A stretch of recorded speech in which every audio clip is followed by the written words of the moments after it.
Diciembre de 2003. Un remolque para ganado asciende por una ruta de grava escarpada en la esquina suroeste de Saskatchewan, Canadá.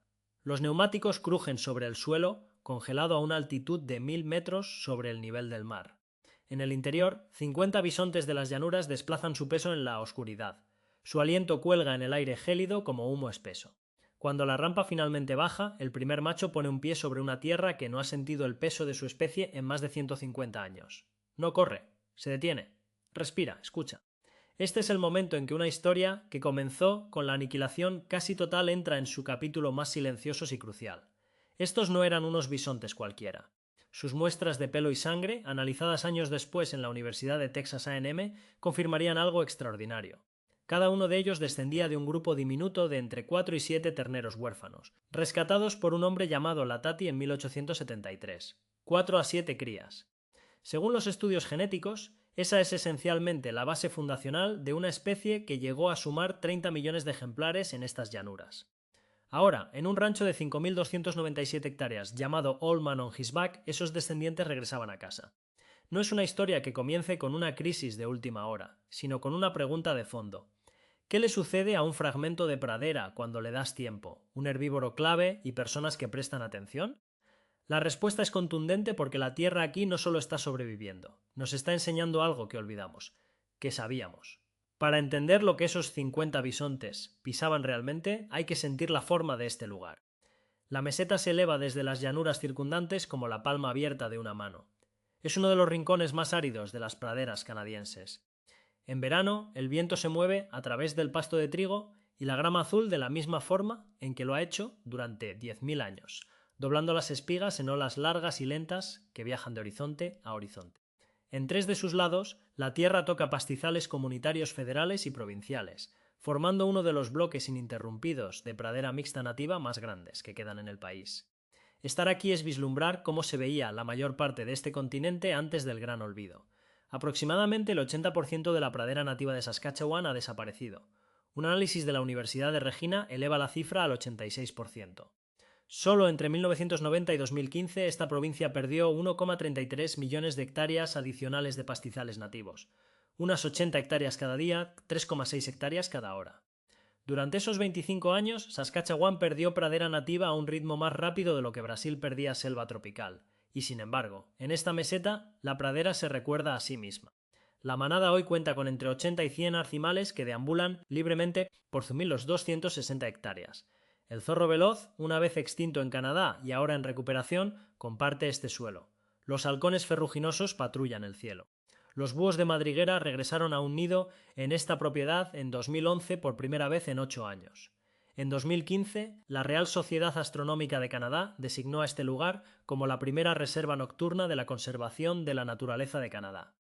El cielo nocturno aquí todavía se ve como lo conocieron nuestros abuelos. Pero nada de esto existiría sin un ranchero llamado Peter Butala y una escritora llamada Sharon Butala. Peter nació en el rancho que su familia colonizó en 1913 y pasó cada día de su vida en esa tierra. Sharon era distinta, una académica urbana, escritora y feminista de la ciudad. Al casarse con Peter y mudarse al rancho, aprendió a vivir en la naturaleza, moldeando su vida según el clima, las estaciones y el ciclo solar. En 1989, los Butala se acercaron a las autoridades con una idea. Querían donar su tierra, no venderla para urbanización ni pasarla a contratos de pastoreo intensivo. Querían donarla para que la pradera volviera a ser pradera. El título se transfirió en 1996. Aproximadamente la mitad del valor provino del Fondo de Desarrollo de Vida Silvestre de Saskatchewan, financiado por licencias de caza y pesca. El resto, de organizaciones conservacionistas. Los bisontes llegaron 7 años después. Peter vivió para verlos liberados en la tierra que había caminado toda su vida. Tenía 69 años. Le dijo a un periodista: «He encontrado muchos cuernos en esta propiedad, así que sé que estuvieron aquí. Es realmente algo ver que han regresado». Peter murió en 2007. Nunca vio a la manada alcanzar los 100 animales ni vio a los bisontes de su rancho viajar hacia tierras de las naciones originarias. Plantó algo cuya cosecha no viviría para ver. Sharon siguió escribiendo, observando cómo un solo campo regresaba a su estado natural durante 20 años. 20 años de prestar atención a un solo lugar pequeño, lo que plantea la pregunta: ¿cuál es la cosa buena, larga y lenta, de la que cualquiera de nosotros ha formado parte alguna vez? Para dimensionar la magnitud de lo que se perdió en Saskatchewan, hay que imaginar un ecosistema que funcionaba como un motor de escala continental. Hace apenas 2 siglos, la pradera mixta no era un vacío, sino un tejido denso de gramíneas que hundían sus raíces hasta 2 metros bajo tierra, creando uno de los sumideros de carbono más eficientes del planeta. Sobre este tapiz se movía la mayor concentración de biomasa de grandes mamíferos de la Tierra. 30 millones de bisontes no solo vivían en la pradera, ellos eran la pradera. Sus pezuñas aireaban el suelo, sus desechos fertilizaban kilómetros de tierra y su pastoreo selectivo mantenía el equilibrio entre las especies vegetales. Era una arquitectura biológica perfecta, que había tardado 10.000 años en consolidarse tras la última glaciación. La degradación de este mundo no ocurrió por un accidente, sino por una mecánica sistémica de sustitución. A mediados del siglo XIX, el bisonte se convirtió en un obstáculo para la expansión industrial y ferroviaria. No fue solo una cacería, fue una operación logística de una eficiencia aterradora. Entre 1872 y 1874, tan solo el ferrocarril de Atchison, Topeka y Santa Fe transportó 459.000 pieles hacia el este. Desde Dodge City, Kansas, salieron 850.000 pieles adicionales junto con 680.000 kilos de carne y vagones enteros cargados exclusivamente con lenguas, consideradas un manjar urbano. El historiador Andrew Isenberg estima que entre 12 y 15 millones de animales fueron ejecutados por cazadores profesionales en solo 13 años. Para enero de 1889, el naturalista William Hornaday realizó un censo desolador. Quedaban solo 512 bisontes de las llanuras vivos en toda América del Norte. Una caída del 99,99%. Al desaparecer el bisonte, la arquitectura de la pradera se colapsó. Sin el pastoreo nómada, las gramíneas más agresivas asfixiaron a las plantas pequeñas, reduciendo la biodiversidad vegetal en cuestión de décadas. La pérdida de los wallows o revolcaderos, esas depresiones donde los bisontes se revolcaban, eliminó los microhumedales esenciales para anfibios y crustáceos raros como los camarones hada. Pero el golpe final fue el cambio de uso de suelo. El sistema de cuadrículas de la colonización fragmentó la tierra en parcelas de cultivo. Lo que antes era un océano ininterrumpido de hierba se convirtió en un mosaico de monocultivos de trigo y cebada. La lógica económica del momento dictaba que una tierra que no producía grano era una tierra desperdiciada. Las consecuencias ocultas de esta transformación fueron devastadoras para el ciclo del agua. Sin la cobertura de pasto nativo y su complejo sistema radicular, la capacidad de la tierra para absorber las lluvias torrenciales desapareció, aumentando la erosión y la vulnerabilidad ante las sequías. El costo económico fue silencioso pero masivo, la pérdida de servicios ecosistémicos que regulaban el clima local. Para finales del siglo XX, el 86% de la pradera original de Saskatchewan había sido arada o urbanizada. Se convirtió en el ecosistema más amenazado de Canadá, incluso más que la tundra o los bosques boreales.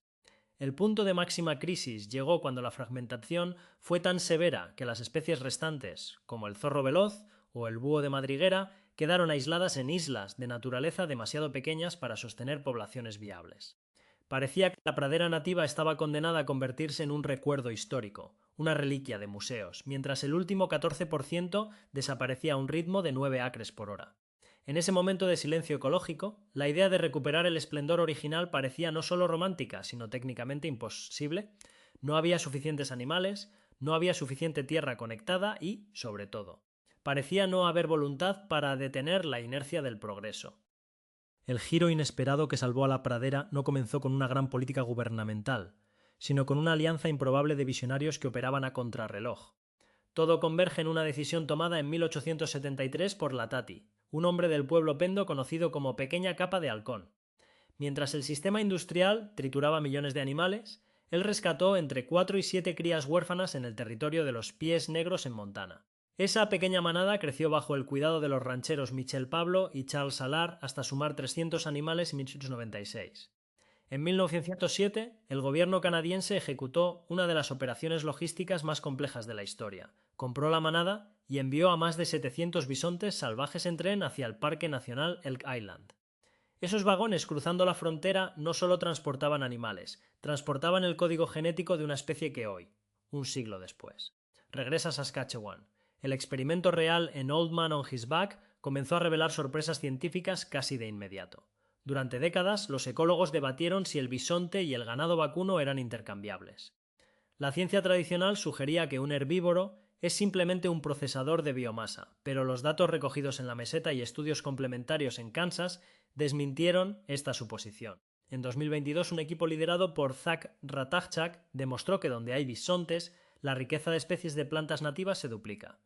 El bisonte no come como la vaca. Mientras el ganado vacacuno pasa el 49% de su tiempo pastando, el bisonte solo usa el 28% y se mueve un 99% más rápido.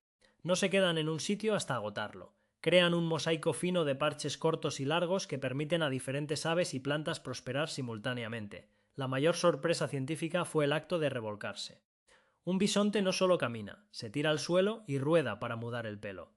Estos wallows crean depresiones circulares de hasta 10 metros de diámetro que persisten durante décadas. Investigaciones de la Universidad Estatal de Kansas revelaron que estas depresiones tienen una química de suelo y comunidades microbianas únicas. Tras las lluvias, funcionan como humedales efímeros que albergan anfibios e invertebrados acuáticos que no podrían sobrevivir en una pradera gestionada exclusivamente con ganado. La naturaleza resultó ser más astuta que los modelos. El simple acto de un animal rodando por el polvo estaba restaurando la hidrología de la meseta, incluso los escépticos, rancheros locales que temían por la seguridad de sus cercas y la competencia por el pasto, tuvieron que enfrentarse a los hechos. Los datos mostraron que durante las peores sequías desde el Dust Bowl de los años 30, la pradera con bisontes permaneció más resiliente y productiva que cualquier otra condición. La bióloga encargada del monitoreo observó algo que nadie predijo. Las aves locales empezaron a utilizar el pelo grueso del bisonte para forrar sus nidos. Los polluelos en nidos con pelo de bisonte tenían tasas de supervivencia significativamente mayores debido al aislamiento térmico superior. No era solo un regreso estético, era la reactivación de un sistema de soporte vital que había estado apagado durante un siglo y medio. El éxito no fue producto de un cálculo perfecto, sino de devolverle el control a un ingeniero biológico que sabía exactamente qué hacer con la tierra. Hoy, los resultados en Allmansback van a desbordar cualquier métrica de éxito convencional. La manada, que comenzó con 50 ejemplares, se estabilizó entre los 80 y 100 animales, transformando 5.260 hectáreas en un santuario de biodiversidad activa. El censo de 2024 confirmó una victoria biológica sin precedentes. El búho de madriguera, cuya población en Canadá cayó un 96% desde 1987, mantiene aquí parejas reproductoras estables. Mientras que el zorro veloz ha recuperado territorio tras ser declarado extinto en el país en 1938. Pero la mayor bonificación no estaba en el plan original. En 2015, la ausencia total de contaminación lumínica y la salud del ecosistema permitieron designar este lugar como la primera reserva nocturna de la región. La oscuridad se convirtió en otra especie protegida, permitiendo que los ciclos circadianos de la fauna se restauren por completo. La economía de esta recuperación también cuenta una historia de honestidad. Mantener este equilibrio tiene un coste operativo anual significativo en infraestructura y monitoreo, financiado por una mezcla de donaciones privadas y fondos de licencias de caza y pesca. Para los ganaderos vecinos, la transición no fue sencilla. Las preocupaciones sobre la transmisión de enfermedades y la integridad de los perímetros requirieron una gestión de conflictos constante y transparente. Sin embargo, el valor obtenido a cambio es incalculable. La meseta ahora actúa como un banco genético y una escuela de restauración para todo el continente. El modelo de los Butala ha demostrado que la tierra nativa puede ser más rentable a largo plazo que el cultivo intensivo, gracias a su resistencia extrema ante el cambio climático y las sequías que están asolando otras partes de las praderas. El impacto cultural alcanzó su punto más profundo el 25 de marzo de 2026. En una mañana cargada de simbolismo, 16 bisontes de esta meseta fueron transportados a la nación originaria Kakist. No fue solo un traslado de ganado, fue la restitución de una soberanía alimentaria y espiritual arrebatada hace 150 años. El jefe Evan Tapotat lo describió como la restauración del equilibrio. Este movimiento se suma al Tratado del Búfalo, firmado por 89 naciones indígenas, que ya gestionan más de 25.000 ejemplares en 2,5 millones de hectáreas. Lo que comenzó en un rancho de Saskatchewan se ha convertido en una red transfronteriza que ignora las divisiones coloniales para sanar la cicatriz biológica del continente. Esto nos obliga a replantearnos qué significa realmente el progreso. Tendemos a ver la naturaleza como un escenario estático, pero Old Man on His Back nos enseña que es una memoria viva que solo espera una oportunidad para activarse. La pregunta que queda flotando sobre el pasto de trigo no es cuánta tierra podemos explotar, sino cuántas generaciones estamos dispuestos a esperar para ver los frutos de una buena acción. La historia de la Tati y los Butala demuestra que la restauración no es una campaña publicitaria de 5 años, sino un relevo generacional. El bisonte ha vuelto y la pradera lo recuerda. El futuro no es algo que nos sucede, sino algo que se construye con la paciencia de quien planta un bosque que nunca llegará a caminar.